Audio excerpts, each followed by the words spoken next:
Evangelho de Marcos, capítulo 5. André, tô sumido mesmo.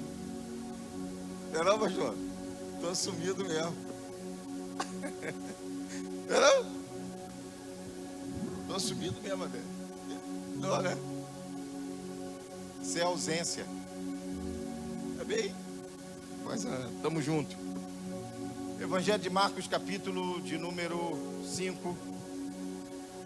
Quero pensar com você nessa manhã a respeito de duas gerações. E eu quero dizer e afirmar para você, em nome de Jesus Cristo, que Deus, para mudar toda e qualquer situação adversa do mundo, de estados, municípios e bairros, só precisa de duas gerações. Desde o início da criação, Deus formulou isso no seu coração e Ele projetou isso na primícia da sua criação. Duas gerações é o suficiente para mudar situações adversas, para mudar culturas, para mudar filosofias, para mudar pensamentos. Duas gerações. Duas gerações. E isso nós vemos com muita firmeza quando a gente olha os patriarcas e a gente percebe, e nós já falamos isso aqui em alguns momentos que a gente teve a oportunidade de pregar. Quando a gente olha para Abraão, recebe uma promessa do Senhor, ele como humano, como também nós somos, ele receberia, passaria por ele iria impartir essa visão, essa palavra profética para Isaac. Consecutivamente, aquilo que Abraão recebe, passa por Isaac e precisa se concretizar em Jacó. Toda promessa, todo plano perfeito de Deus precisa só de duas gerações. Duas gerações. E o salmista Davi diz isso com muita seriedade quando ele fala: uma geração louvará outra geração as benéficas de Deus. Duas gerações, irmãos. Duas gerações. Existem coisas que são calamidades ditas. Sabe aquela coisa que você olha assim e fala assim: caramba, essa casa vai cair, e ninguém dá atenção a isso? No mundo espiritual, isso também é uma realidade. Calamidades anunciadas. Já ouviu a respeito disso? Você passa... A gente tem ido muito para Angra. E Angra, na realidade, se você tirar as ilhas que são extraordinárias. Ilha Grande, que são quase 160 ilhas. Você vai para Angra dos Reis, e a gente tem ido um pouco lá, a gente vê, né, o glamour, algo sofisticado. Gente, classe média não, é alta para máxima. Ali também tem muita sustentação, mas a gente não vai entrar nisso nessa hora. Mas quando você olha para Angra, as casas no centro de Angra, você vê lá os morros e casas de 1,5 milhão, 2 milhões. E aí você olha assim e fala assim: caramba, são tragédias anunciadas. Tragédias anunciadas. Deus só precisa de duas gerações. E Marcos capítulo 5, Jesus e o próprio Deus nos deixa para a gente analisar o clima. Como nós estamos subjugados efetivamente a um mundo espiritual. A gente precisa fazer uma leitura nesse tempo e nesses dias, que qual é o espírito desse século? Qual é o espírito que está regendo este século? Para nós, o Espírito Santo de Deus. Mas eu estou falando do espírito do mundo, que Jesus também disse que Satanás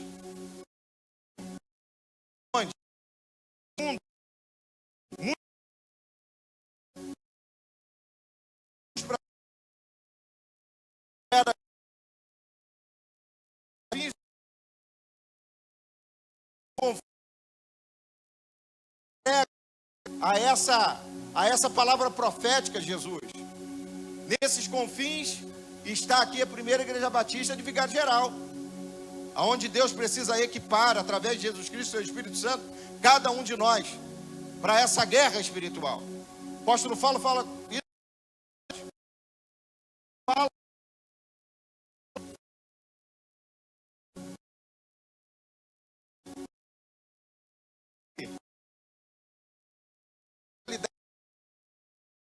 Quantidade.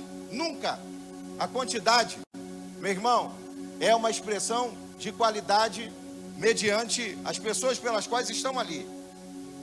Eu tenho visto e insisto a dizer que altar nunca vai curar ninguém. Altar nunca cura ninguém. Na realidade, ou melhor, em cima do altar, esse altar não vai produzir cura para quem está aqui. Mas para quem está aqui, efetivamente, precisa gerar cura para o outro. Então, se entende-se que aqueles que precisam estar no altar, ou subir no altar, que sejam já curados, que sejam já transformados, que já tenham uma vida ilibada, em cumplicidade com o desígnio e a palavra do Senhor. Mas por que nós estamos dizendo isso? Porque esse texto fala a respeito disso. Esse texto fala a respeito de um tempo de guerra espiritual. O texto de Marcos capítulo 5 fala de uma geração que se reduzia num moço que perturbou toda a cidade, que incomodava toda a cidade. Uma geração, um jovem que fazia parte de uma geração, foi acometido de um endemoniamento. A Bíblia não sabe qual foi a porta, qual foi a legalidade que ele deu, ou quem deu, ou se foi a sua própria geração, a geração dos seus pais, a geração dos seus pais. Lá em Gênesis a gente vê que Deus estava dizendo que a iniquidade dos pais acompanharia os filhos até a 4ª geração. Iniquidade, pensamento distorcido, transformar a verdade de Deus em mentira. Estamos vivendo realmente num tempo de secularidade. A gente consegue transformar as coisas santas em coisas comuns, em coisas seculares. É santo, mas como eu não sou santo, eu tenho a minha humanidade, então vou permitir que a minha humanidade manipule o que é santo. E Deus continua no mesmo padrão: seja santo como eu sou santo, seja santo como eu sou santo. O padrão do Senhor não muda. Passarão céus e terra, mas o meu padrão, a minha palavra, não há de passar. Primeiro momento aqui, porque nós vamos começar essa mensagem, na realidade, no versículo de número 21. Mas eu quero dar um adendo aqui, irmãos. Nós estamos numa guerra espiritual. Amém ou não amém? Pastor Luciano, juntamente com os pastores aqui, numa sexta-feira, nós não pude estar aqui. Ele fez um momento aparentemente de conquista de cidade, tomada de território. Eu vi depois o link, e os pastores estavam orando por Vigário Geral, os pastores estavam orando por Jardim América. Começaram então os pastores, que verdadeiramente, espiritualmente falando, são legítimos para isso, começaram a orar, tomar o mundo espiritual, porque o mundo espiritual é mais real do que o visível. O mundo espiritual veio a existir primeiro do que esse mundo físico, e Jesus em todo momento deseja que cada um de nós adentramos ao mundo espiritual para governar o físico. Diga para a pessoa que está ao seu lado: Deus precisa que você entre no mundo espiritual para governar o teu mundo físico.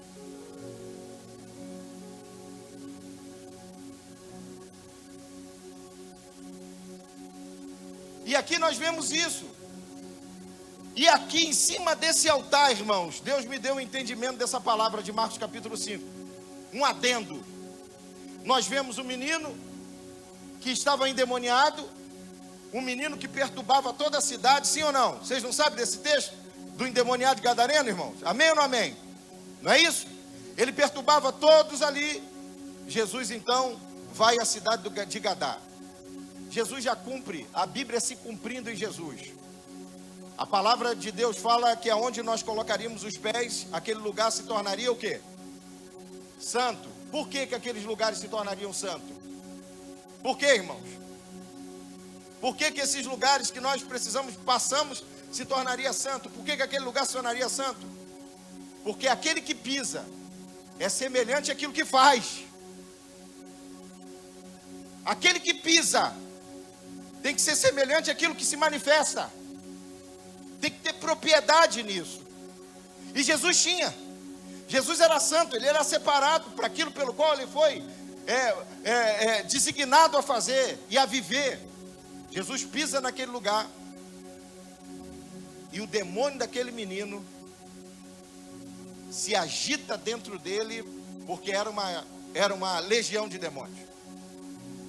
A Bíblia fala que aquele menino sai dos sepulcros e vem ao encontro de Jesus gritando, bradando, clamando. E clamar tanto é para aquilo que é bom como para aquilo que é negativo.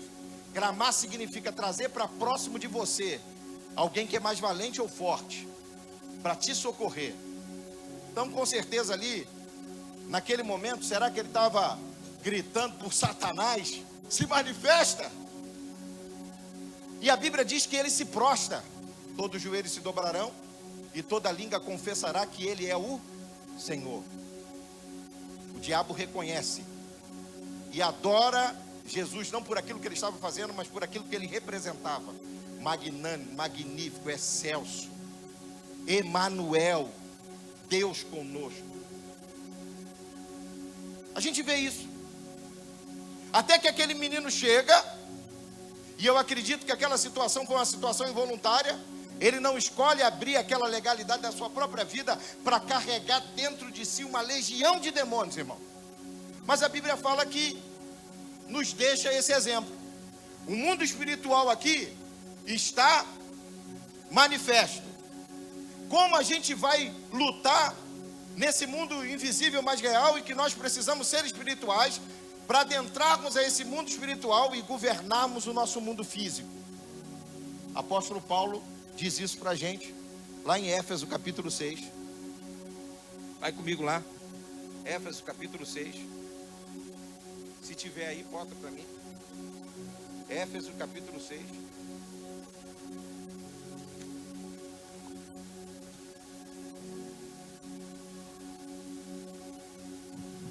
Versículo número 10. Nos demais, irmãos meus, fortalecei-vos no Senhor e na força do seu poder.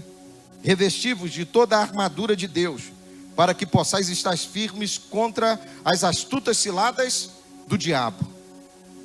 Porque não temos que lutar contra a carne e o sangue, mas sim contra os principados, contra as potestades, contra os príncipes das trevas desse século, contra as hostes espirituais da maldade nos lugares celestiais. Porquanto, tomai toda a armadura de Deus, para que possais resistir no dia mau, e havendo feito tudo, ficar firmes. Para a gente poder resistir e avançar nesse mundo filosófico de dois deuses, um Deus minúsculo e um Deus soberano, o Deus do nosso Senhor Jesus Cristo, nós precisamos nos revestir de toda a armadura de Deus. Aí, gente, começa o texto, e como esse texto é muito simples, eu quero pensar com você. E eu vi aqui uma legalidade para a gente poder pensar que aquela geração daquele jovem, e aquele jovem que estava cometido de um endemoniamento, aquilo se deu pela sua primeira geração. A Bíblia fala que quando Jesus liberta aquele moço fica são.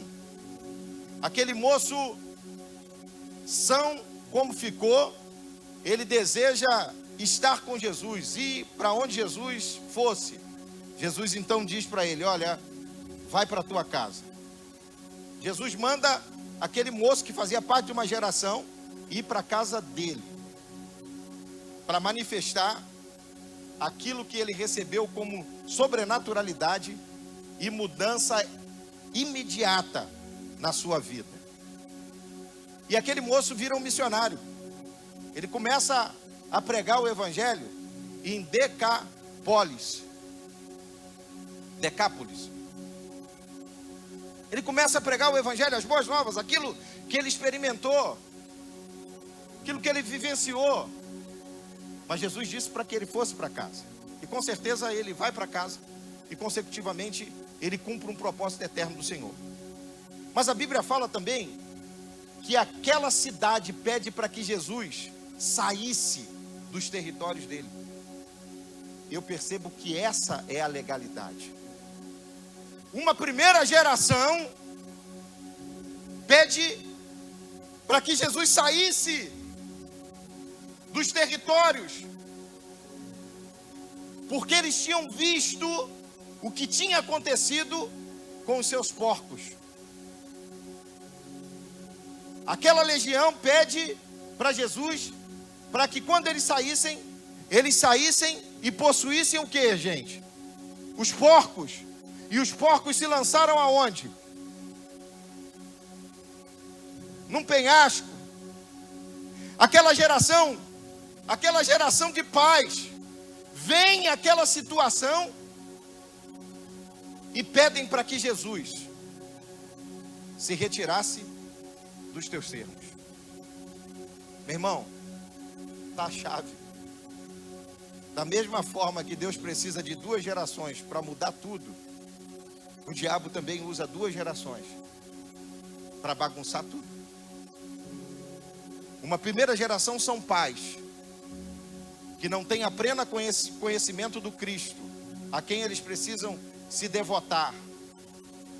Consecutivamente geram filhos, e esses filhos sem exemplo, nesse mundo tenebroso, serão influenciados por toda a filosofia desse espírito que rege o nosso tempo, seja ela qual for. Seja ela qual for. Todos nós pastores, quando vamos oferecer, consagrar um menino, uma menina, nós dizemos, primeira fala que nós falamos, né, do exemplo que nós damos de versículos são quais? A Bíblia diz: ensina o cordeiro o caminho que ele deve andar, quando envelhecer não se desviará dele.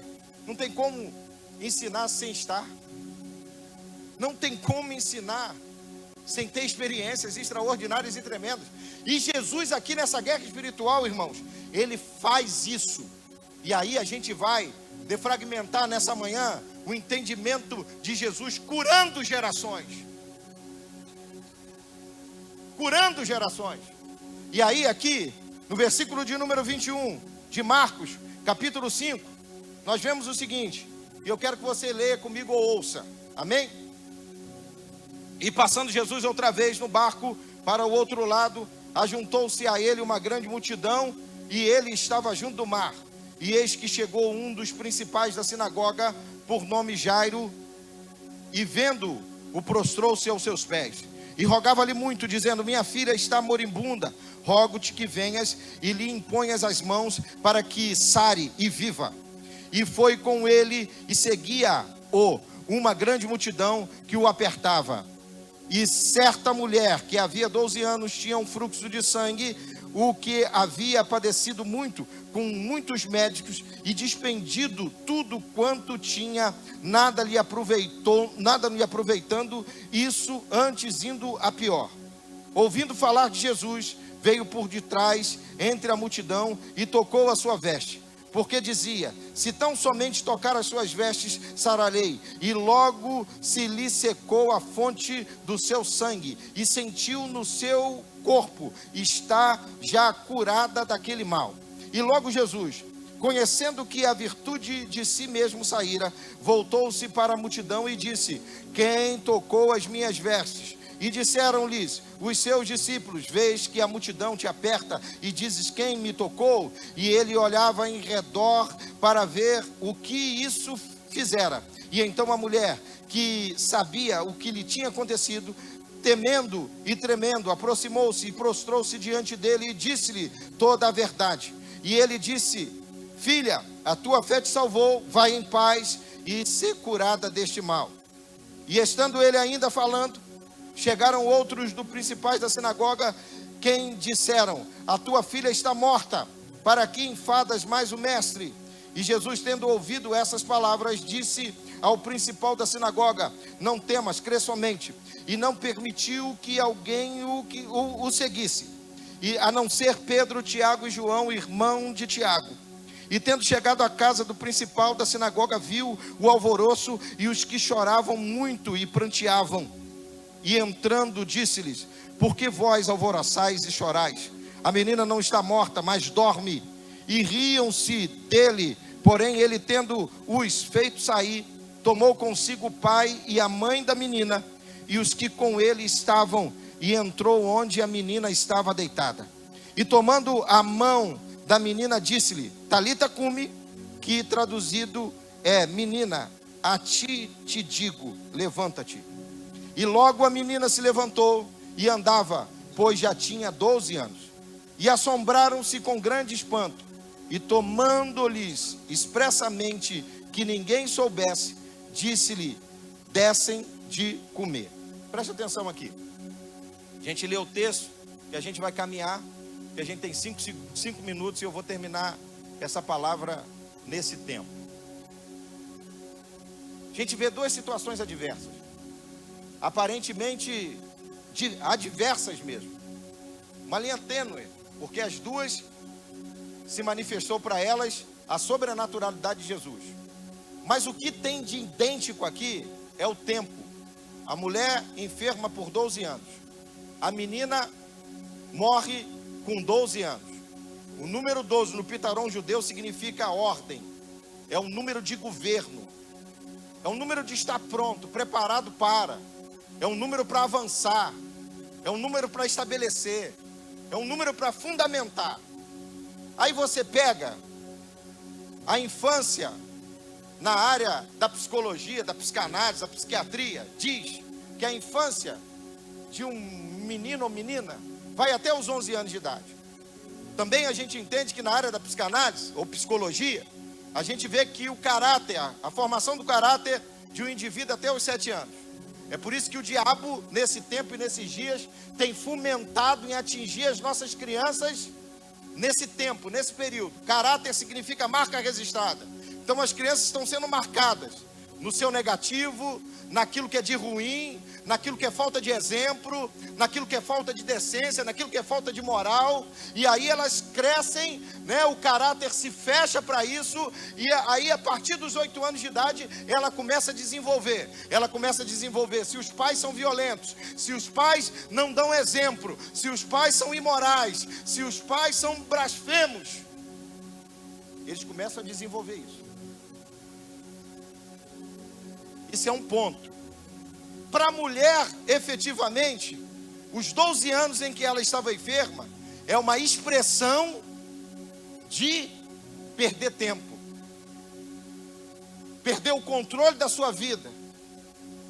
Estava focada em buscar cura num tempo em que não havia medicina ou qualquer outra coisa que poderia gerar benéfica para ela.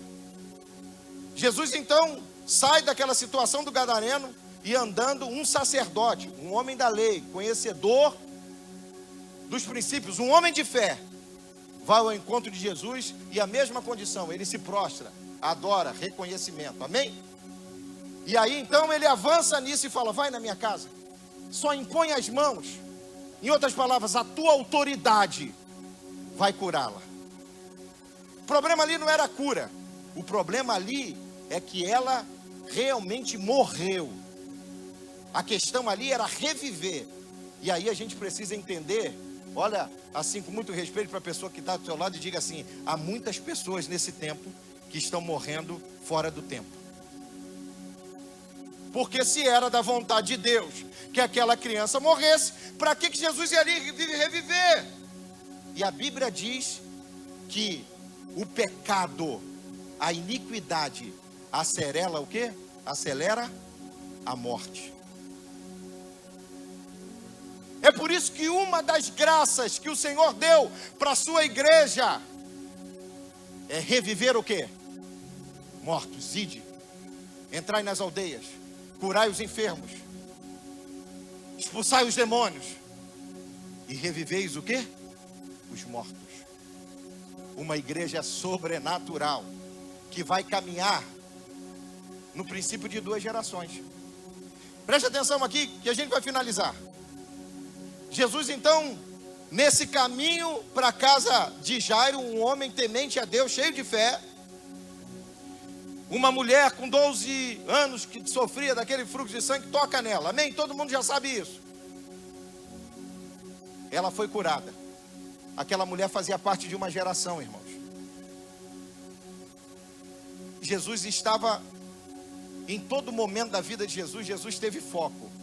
Você não vê em momento nenhum Jesus desviar se ele não tivesse um propósito. O que eu quero dizer para você nessa manhã é que muitos aqui estão orando pelos filhos. Muitos aqui oram pelos filhos, para cura, para libertação. Mas nessa manhã eu também entendo que esse Jesus que nós oramos para que cure os nossos filhos, ou que alinhe os nossos filhos, ou que mantenha os nossos filhos aparentemente na presença dele, sabe o que precisa? Jesus precisa curar uma primeira geração. Uma geração que transita nesse meio. Uma geração que transita nesse meio, mas espiritualmente estão com um fluxo de sangue que impede de tocar na santidade de Jesus. Jesus, ele é tocado por uma mulher que fazia parte de uma geração que não poderia produzir, que não poderia gerar, que só estava preocupada em si mesma. Quantas pessoas entram dentro desse lugar? Nós mesmos estamos tão preocupados com nós mesmos, em todo tempo, em todo momento. Nessa manhã, como nós estamos num momento de ceia, nós precisamos entender que ceia é para a família. E Jesus precisa curar uma primeira geração, a geração dos pais. E a gente vê isso com muita tranquilidade, sabe aonde? Jesus cura aquela mulher, faz parte de uma geração. Jesus continua no caminho dele. Senhor, já morreu. E ele continua. Chama João, Pedro e Tiago. Vem comigo. O restante fica aí. Entraram na casa, tiraram todo mundo da casa. A Bíblia diz que Jairo era um homem temente a Deus. Mas Jairo tinha uma mulher. Jairo tinha uma mulher. Jairo tinha uma companheira. Isso é mensagem para a família, irmãos.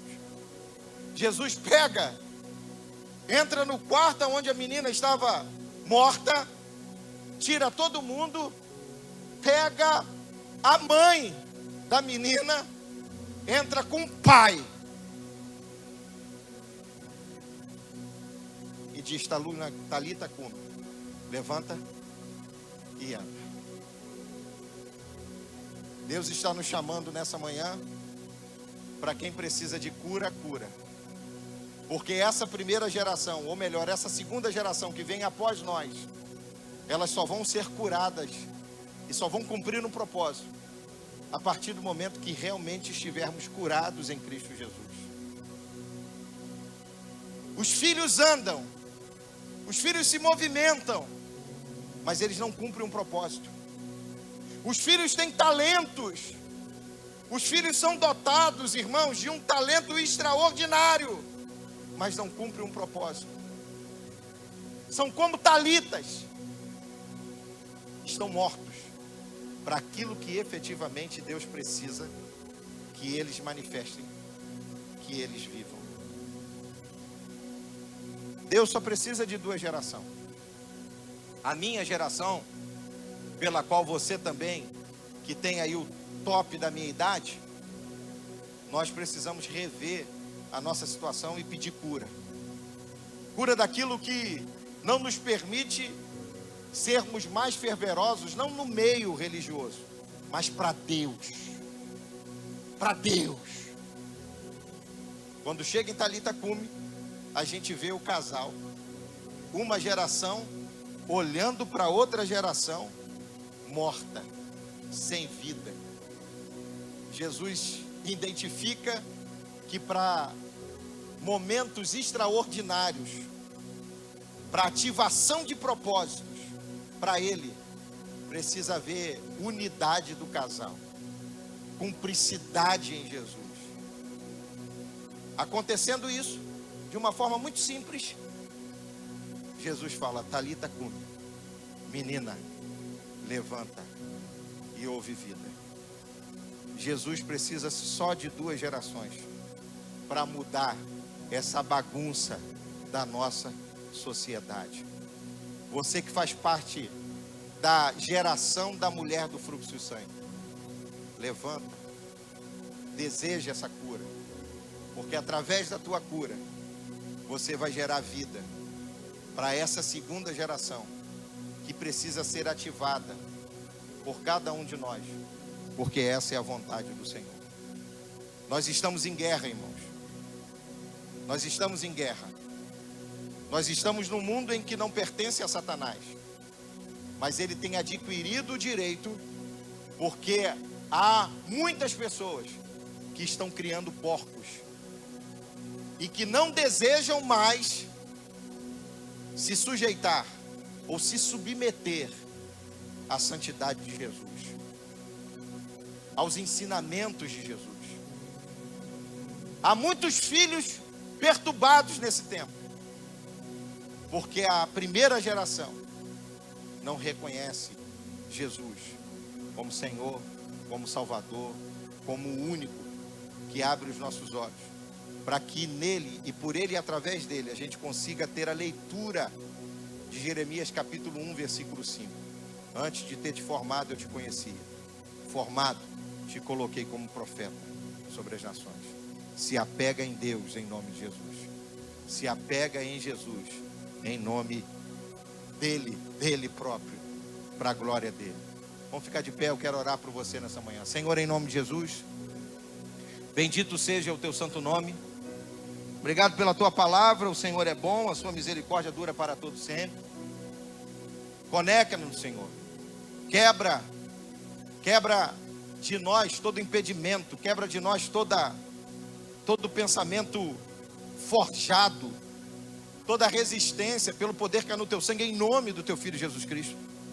Tua palavra é tremenda, poderosa, bendita. Nós nos apegamos a ela e acreditamos, ó Pai querido, que isso é uma realidade, Deus. Estamos num tempo de guerra espiritual, de situações invisíveis, mas reais. O Senhor deseja que a gente adentre ao mundo espiritual, onde o Senhor proporciona para cada um de nós, para que a gente, nesse retorno, consiga governar os nossos dias, o nosso tempo, aquilo que o Senhor também permite que se manifeste e se materialize para cada um de nós. Nessa manhã, Deus, nós queremos favorecer essa primeira geração que talvez esteja enferma, doente, que não consegue reagir, que não consegue avançar, foram envoltas pela religiosidade, foram envoltas, ó Pai querido, pela facilidade de fazer, ó Deus bendito, ó Pai eterno, aquilo que se faz aqui, da mesma forma que estão, da mesma maneira, ó Pai querido, que vivem, em nome do Teu Filho Jesus Cristo. Que cada um de nós nessa manhã possamos tocar o Teu cite, que nós alcancemos, ó Pai querido, o toque da Tua autoridade, para que caia por terra, no nome de Jesus Cristo, todo embotamento de mente, toda frieza espiritual, toda religiosidade, todo pecado oculto, seja neutralizado, quebrado, desfeito, em nome de Jesus Cristo. Senhor, nós só podemos dar aquilo que recebemos. Então, se a nossa condição aqui é incondicional, fomos atingidos, infectados, e hoje estamos, ó Pai querido, acorrentados em determinadas coisas que sabemos o que é, mas não conseguimos nos livrar. Nos livra dessa manhã em nome de Jesus. Joga por terra. Joga por terra todo engano, toda mentira, toda construção ilusória, pelo poder que é no Teu sangue, em nome de Jesus. Que a gente consiga educar os nossos filhos e netos no exemplo do Senhor. E que através dessa cura, nós alcancemos as talitas. Nós alcancemos, ó Pai querido, os filhos que têm um propósito, um projeto profetizado de Ti para eles, que estão moribundos, perdidos. Oh Deus, em nome do Teu Filho Jesus, que se cumpra nesse tempo e nesses dias, ó Pai querido, esse ciclo de governo sobre essas duas gerações, em nome de Jesus. Em nome de Jesus Cristo. Senhor, guarda os filhos, livra os filhos, alcança os filhos, aonde eles estiverem. Da mesma forma, Senhor, nós os colocamos agora como Jairo, pedindo para que o Senhor visite os nossos filhos, filhos que estão presos nas drogas, na prostituição, filhos que estão presos, ó Pai querido, envoltos por esses demônios desse século. Oh Deus, em nome do Teu Filho Jesus, que os filhos tenham uma experiência poderosa, tremenda, de vida com o Senhor. Em nome de Jesus Cristo, alcança eles aonde eles estiverem. Porque, Senhor, da forma que estão, são perturbadores. Mas o Senhor é poderoso para acabar, para neutralizar, para sufocar todos esses espíritos em nome de Jesus. Marca esse lugar aqui, Senhor, como lugar aonde os filhos chegarão e se prostrarão e reconhecerão em experiência com o Senhor, vida contigo. Em nome de Jesus Cristo. É a oração que nós fazemos em nome do Teu Filho Jesus, que vive e reina para todo sempre. Se você pode aplaudir o Senhor, faça isso nessa manhã.